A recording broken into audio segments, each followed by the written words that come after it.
A while back, my brother married a woman who had an 11-year-old son named Billy. A year later, my sister-in-law gave birth to a little girl. 2 years later, she gave birth to a boy. Billy, who was 14 by this time, was treated like an outsider. My sister-in-law and brother saw him as a burden who spoiled their picture-perfect family.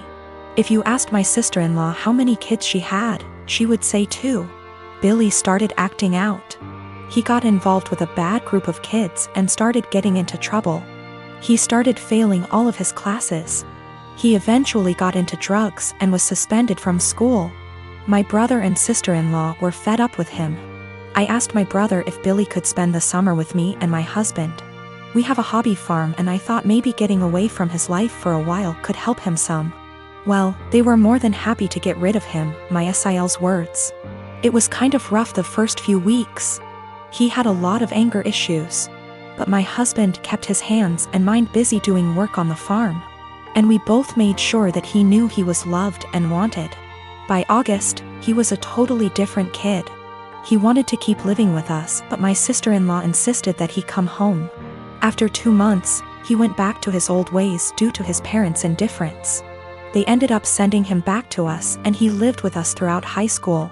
He ended up being an A/B student and kept with a really great group of kids. He got involved in baseball and got a scholarship to a local university. He's 22 now and is in his last year of school. He's engaged to a really great girl. When he was 16, he started calling me mom, and he started calling my husband pops. He never really had much to do with his mom, and he had nothing to do with my brother.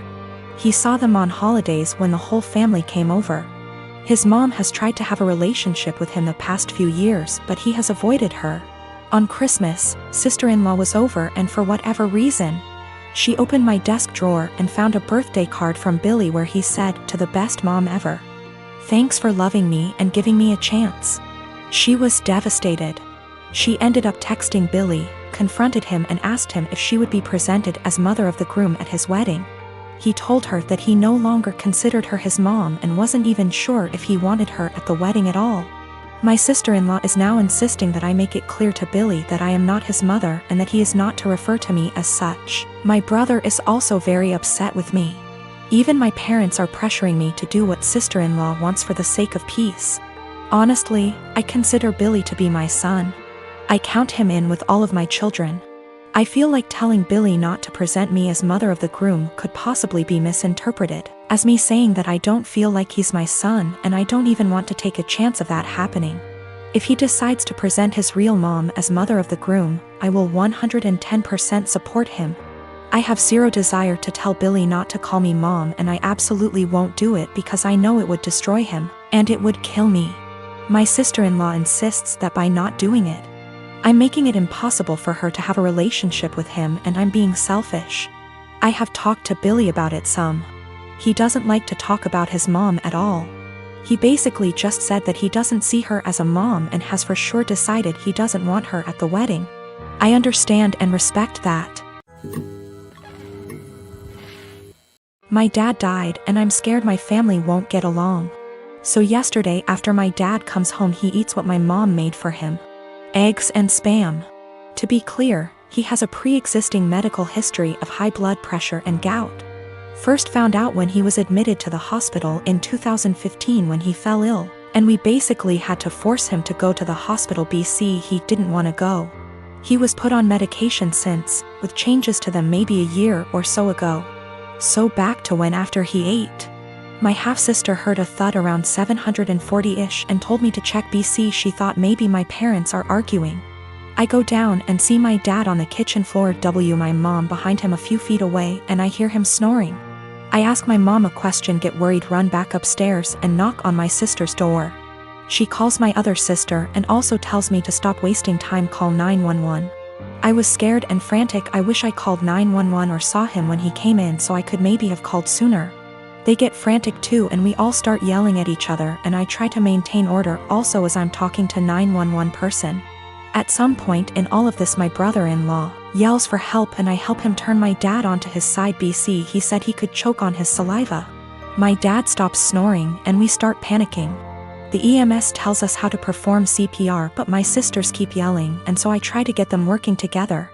They finally start working on it. One is doing compression and the other giving him air and sometimes rotating. Fire department and ambulance gets here and they start doing the same thing but also have defibrillators, and honestly, I'm just in shock still. It was maybe 8:03 p.m. when they came or so, I don't remember, it's all a blur. I checked my phone for timestamp, but I called twice so I forgot when original call was placed. They called it at 8:50 p.m. and I just began to lose it.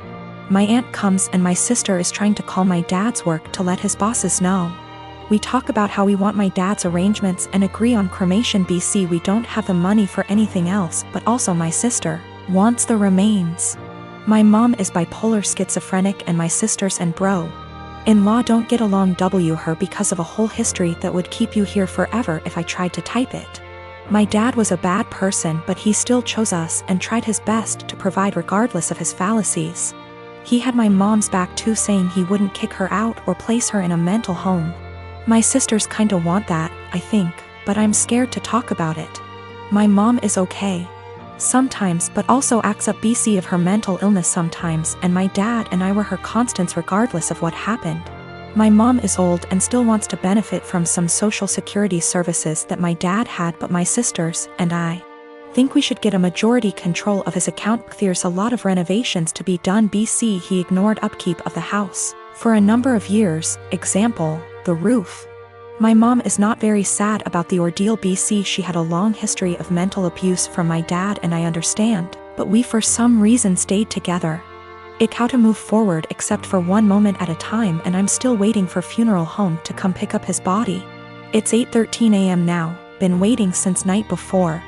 And I have been crying, but also I can't sleep, and I'm sorry if this doesn't meet guidelines. I just need to vent. Even though I told a few friends, I'm still in disbelief. How this will moving forward. I believe it can though, but it's hard to stay positive. My fiancé and I moved in together shortly before we got engaged. Before we did, we discussed how we'd split the housework and bills. 50/50 down the middle with some wiggle room for when the other needs help. When we moved, it was into her parents' 2-story garage that they converted into basically an apartment. They offered a low rent, $700 total, and pitch in for the electric and internet so we could save money for our own place and wedding. My fiancé earns more than me and that's cool, I'm proud of her. Before we moved in together, it always seemed like she was living paycheck to paycheck, and I chalked it up to the apartment she had prior having insane high rent. She stuck to the 50/50 arrangement at first concerning bills, but she missed often and I had to remind her about it. Post-engagement, she's back to living paycheck to paycheck, either missing or very late with her part of the rent monthly. The 2 utilities we pay, groceries, late with her car payment. Her parents have talked to me multiple times about rent and I've covered her missing portion to get us caught up. And then try talking to her. It always turns into her saying we should just move if her parents are going to hound us. I told her we're lucky it's her parents because anywhere else would have kicked our asses out. On top of that, I pay my own bills, do about 65% housework, arrange and pay for most of our dates and vacations. Gifts for her, pay most towards our pets. I've suggested a financial coach, but what kicks me is whenever we're around others. She boasts about being the breadwinner since she earns more. Goes on about the stresses of being the main source of income, all the hours she has to work to pay all our bills. I was letting it slide until few days ago we were at a get-together. She and her sister started up again about her being the breadwinner.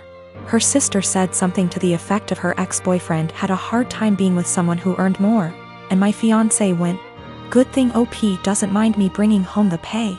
I told her just because she earns more doesn't make her the breadwinner when she blows it all on herself and I'm paying most the bills. She's embarrassed now and keeps saying I made her look bad and got her in trouble with her parents, because they want to see what she spends her money on each month, but I don't think I did anything wrong. Last night I was ready to just postpone the engagement. As of this morning, after a lot of talking and things coming to light, we are broken up. She insisted we could afford her purchases based off our total incomes. Her parents were under the impression she was also paying off my student loans, my car, my phone, and paying for our vacations. She didn't get evicted from her last apartment, but she was late with her rent often enough that they weren't going to renew her lease. So she didn't suggest us moving to a bigger apartment at her building. Biggest nope, I'm out. The monthly take-home amount she told me was what she earned before wage garnishment kicked in addition to mass debt. She's been doing some online stuff to make up for the money she loses due to that. I got the ring back. So recently I found out my 15-year-old son, Jacob, pulled an incredibly cruel prank on one of the girls I'll call Ashley, that's in his friend group. I know this girl. She's been to our house and even attended Jacob's birthday party a month ago. She seemed incredibly sweet, if not a bit shy. So when my oldest son, Mark, he's 17, came to me and told me Jacob had asked Ashley out on a date as a prank, I was stunned. I of course asked how he could know this, hoping as any mother would that it wasn't true. But Mark showed me the family tablet we all use, but mostly my sons do, and it seems Jacob forgot to log out of his chatting app, Discord. I read the long series of messages between Jacob and his friends as they mocked Ashley all through this heartless prank. I was speechless. And that's not even getting into how he was talking, like he was some thug and not a 15-year-old living in a gated community. At first I couldn't figure out what to do or how to proceed. I'll admit that I never once imagined either of my boys would be the type of person to do something like that. But there was no way in hell I was letting this go. So after a day of thought, I decided what was going to happen. First things first, he was grounded. For how long I'm not sure.